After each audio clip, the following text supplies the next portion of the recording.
Hi, Steve Sander here. I'm going to talk about my gig in Singapore, which was 28 years ago, but it was very memorable. I can't believe it was that long ago that I got that gig in Singapore through the agent Joy Dickens.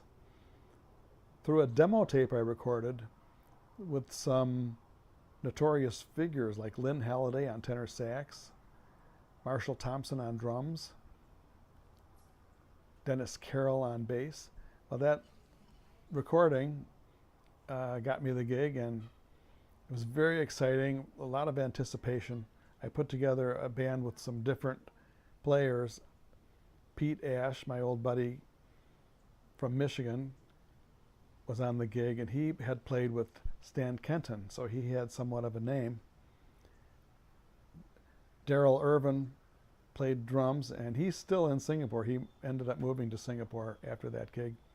Carol Crouch played bass. He has since passed away. He had a heart attack while we were in Singapore, and that was a whole rigmarole and a very difficult thing to go through in a foreign country. But the upside of it was I got to experience Asia for the first time, and they call Singapore Instant Asia because it has a variety of cultures and ethnicities. Asian cultures such as 12% Indian, there's a high percentage of Chinese, there's Indonesian and Thai, and you get to experience all these cultures through the food and through the people. So we played for this very appreciative audience. They loved American jazz, and the band got tighter as we played the gig.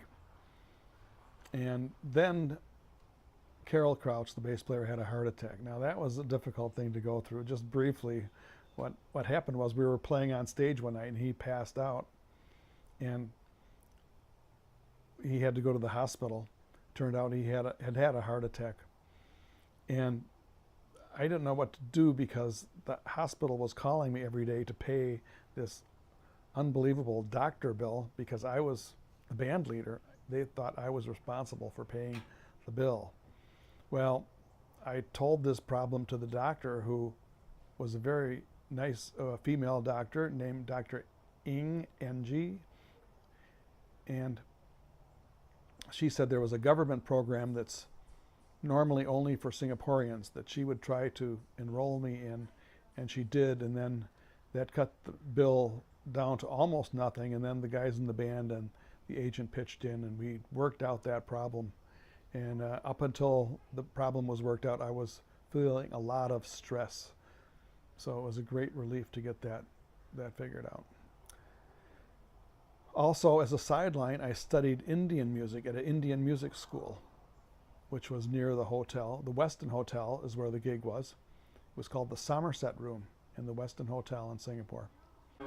And I studied at the music school with a very accomplished Indian musician whose father was a well-known musicologist in what was then Bombay, India.